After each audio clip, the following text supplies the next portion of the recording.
People's Democratic Party is appalled by the nauseating, blasphemous, and unpardonable act by the All Progressive Congress in hiring street artisans, fraudsters, and touts, and criminally dressing them in bishop vestments to orchestrate an endorsement for its collapsing presidential campaign.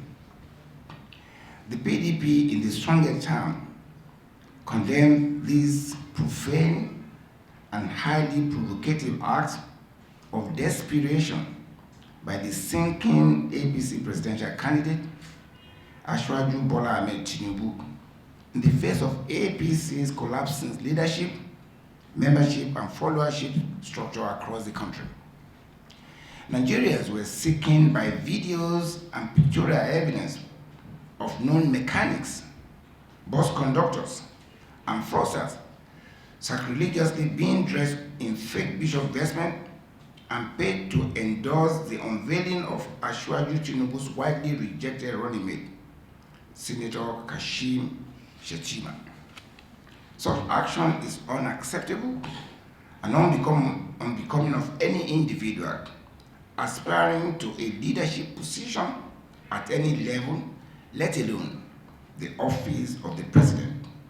This is an embarrassment to leadership. With this scandalous act, Asiwaju Tinubu, who is still battling with issues of alleged perjury, non-existent certificate, and allegations of extortion, has become more ethically challenged and lost all moral standing to seek election as the President of the Federal Republic of Nigeria. More sickening is the outcry by the Heraldians that they were defrauded by agents of the APC presidential candidate who paid them sums ranging from 30,000 to 40,000 as against the 100,000 they were earlier promised. It is therefore ludicrous that instead of being remorseful and asking for forgiveness, the APC presidential campaign is shamelessly posting lame denials and excuses in the face of hard and verified evidence of its involvement in the shameless venture. Our party is not surprised by the attitude of the APC presidential campaign. Such is consistent with the character and DNA of the APC, which was never a political party, but a special purpose vehicle, SPV, hurriedly put together by conflicting bedfellows and incoherent sailors clubbered together for remote personal gain, and whose only interest is to defraud Nigerians through falsehood, lies, deceit, bribery, temporary loyalty purchase, and you must be interested in this one. Temporary loyalty purchase. They buy you now, and then they move on. That loyalty is at that moment, and they don't get connected to you anymore. That's what happened at their convention. They purchase loyalty temporarily without interest. Corruption of established institutions and violation of rules without regards to the feelings, sensibilities, and well-being of Nigerians. With this ugly episode, Nigerians now know the individual who has been the planner and executor of the lies, false promises, and corruption of the APC that have brought disunity, excruciating hardship, mass killings, and political instability in the country in the last 7 years. Under the corrupt and deceptive government Asiwaju confessed to have helped to install, our productive sector have been completely wrecked. The over $550 billion economy, largest in Africa and 26 globally, with the naira value of 167 naira to the dollar, handed over by the PDP, has been brought to its knees, with the naira now crawling at 665 naira to a dollar today. And I think that's very sad.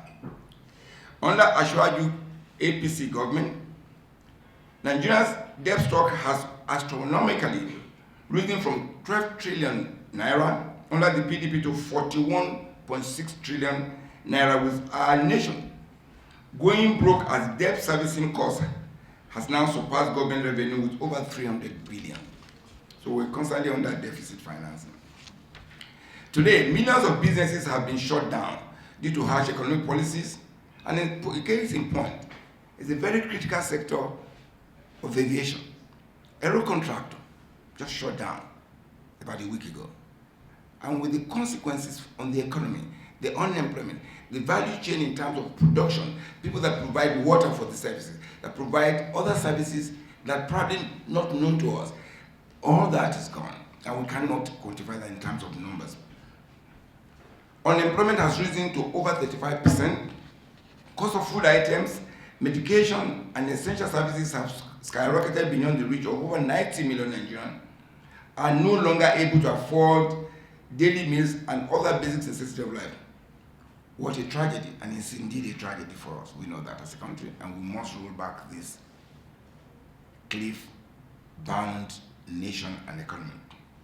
It is now crystal clear to Nigerians why the people of Ashwaju's ancestral state of Osun State and the southwest geopolitical zone, which ought to be his natural stronghold, outrightly rejected him and his APC in the July 16, 2022 governorship election in Osun State. PDP's sweeping victory and the spontaneous jubilation across the country are direct statement by Nigerians on their resolve to stand on the platform of the PDP to free themselves from the agonizing stranglehold of the lying, cruel, self, and life-discounting APC and its presidential candidate.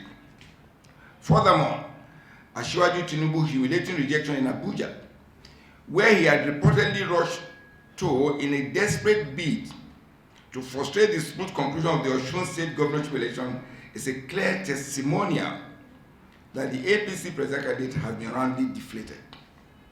Our party is privy to reports of how doors were locked against the APC leader in Abuja, and how their frantic telephone calls and corrupt offers to truncate the Osun elections were turned down.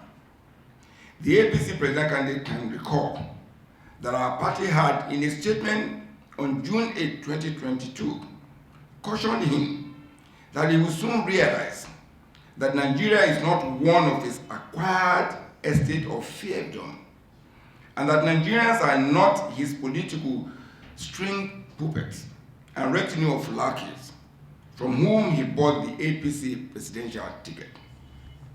Now that the APC president has lost the basic required leadership, integrity, and having been exposed and roundly rejected in his ancestral home of Osun, the Southwest, and across our country, our party counsels him to immediately withdraw from the 2023 presidency to avoid further disgrace. Nigerians cannot afford to have established fraudsters, liars, deceivers, perjurers, swindlers, and corrupt individuals at the helm of affairs in our country. Such individual can only superintend over a deceptive, fraudulent, and duplicitous administration and worsen the woes faced by our nation under the current inhumane and rudderless APC administration.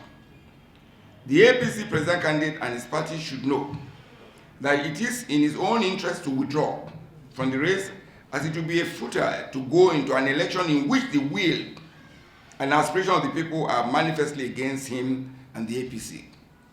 Asiwaju has no political fighting chance in the face of the soaring popularity of PDP's very competent, candid, transparent, people-oriented, and much more prepared presidential candidate, His Excellency Atiku Abubakar, at the poll. The PDP is poised for a winning campaign, and as always, our party is open to suggestions and further collaborations with well-meaning Nigerians as we collectively march to liberate our nation in the 2023 general elections. I thank you for listening, and may God bless you all. Nice weekend. Thank you. The essence of this press conference is about to emphasize leadership and responsibility in leadership. There's what we call vicarious liability in law, that when you appoint someone, then you are responsible for his action. He has a presidential campaign council headed by him. And there were evidence, not me, it's in the public domain. There are pictures, there are videos, and there are comments by individuals who admitted that in Abuja here, they were just called upon as some mechanic or should behind in a public place. So it's not me, it's not PDP saying. It is their own agents, their own people, for which he, as their leader, is responsible. So, well, it can come out. Nigerians now know that just like anything in life, there's an expiry date. Even lies have NAFDAC numbers, expiry dates. Now, the lies of APC, the lies by the sponsors of APC, Ashwaju gloatingly said, I brought this government to power. Again, he has responsibility for their actions under the leadership subordinate principle. So, he can say anything. But Nigerian people are very smart. And that was demonstrated very adequately at Oshu, that they're smart. That the temporary loyalty purchase syndrome will no longer work. You saw videos where people said, and they sang it in Yoruba, oh, Wagbo, probably you don't understand what that means. That they've got money and they voted their conscience. That's exactly what we want Nigerians to do. To do the right thing, vote for their future, get away from this liberation, and then we need some kind of hope for this country again. We're disturbed by the insecurity, where every day we're now being stifled even to exist.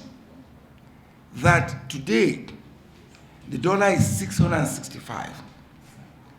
I'm sure you feel it. Your organizations feel it. You're probably running 100% on diesel. I understand today is 900 naira. I don't know what we're going to do. We just need to stop this hemorrhage. We're bleeding badly. So when you claim to be a leader, take responsibility and then take action. We're expecting, and again, even that aspect of even denying it would look to me to be an irresponsible statement. Number one, these are your subordinates, take action, take responsibility. We're tired of people saying, no, I didn't know about it, it is somebody else. And like I always say, if you don't want the heat, don't go near the kitchen. Thank you.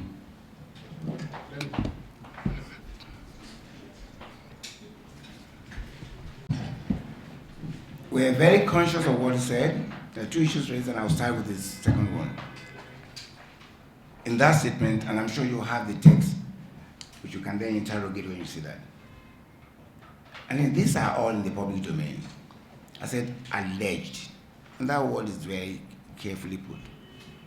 There are allegations that he has no certificate, that he had lied. All right? Those are allegations in the public domain, and I'm sure you are aware of that. So what I'm just saying is reiterating those already in the public domain, that he's been accused of that. Then again, he has responsibility, if he seeks to be the leader of Nigeria, to address those concerns. And I'm sure you agree with me. If anybody wants to lead us, he must be available for us to interrogate. If there are allegations, he has a duty. Only yesterday, I'm aware from the reporting that a party, AA, had gone to court to compel the IG of police to compel the IG under the writ of mandamus, and the order was granted, compelling the IG to investigate those allegations against him about perjury. And the point is made was that in the report of the State House of Assembly when he was governor in Lagos State, the report actually showed, that is according to them, not me, as in the public domain you can read it up, that the report actually therein he accepted, admitted that he had lied under oath. That's a serious issue. Lying under oath is very serious. You remember that Salisu Buhari had to leave the National Assembly as Speaker on account of the fact that he perjured. So, until we begin to hold people accountable, position of authority, when it comes to issue of perjury, it's not just fun. So it's not me, accusing him. It is allegation in the public space, and they are there to verify. Now he has opportunity to now confront those allegations and deal with them. Because if indeed he was, as alleged, and people had admitted that agents in the APC President Campaign Council that actually recruited mechanics, artisans, known fraudsters to wear bishop vestments. Come on. If anybody, I think you should come ahead and condemn it, rather than say I'm not aware of it. You should actually come to condemn, and we're still waiting for that condemnation. Yes. And the APC has the right to do that. That's my expectation. That's what I think Nigerians will expect. We want leadership that's accountable, that we can call to action, and they can speak to us straight up. That's the expectation. So I don't know if that answered the questions, or is there another one outstanding, sir? The first one, the first one. Which is about? It's rushing to Okay, fine. Thank you. That's good. Again, that's in the public domain. I didn't make this up. You all read it. I read it. Well, there will always be an explanation for any movement. But knowing the way APC operates, it is most unlikely that he will leave Osogbo in the middle of the county. He's a smart politician. We'll give it to him. But when you see defeat, you can smell it. And he knew that. They assess all these things. So it is for him to say, I didn't come here to do that. But it's in the public domain that he came. And the doors were shut at him. And then phones were put off at highest level. But again, he should speak to all this. Because they're still in the realm of allegation. Deal with that. Since it appears no more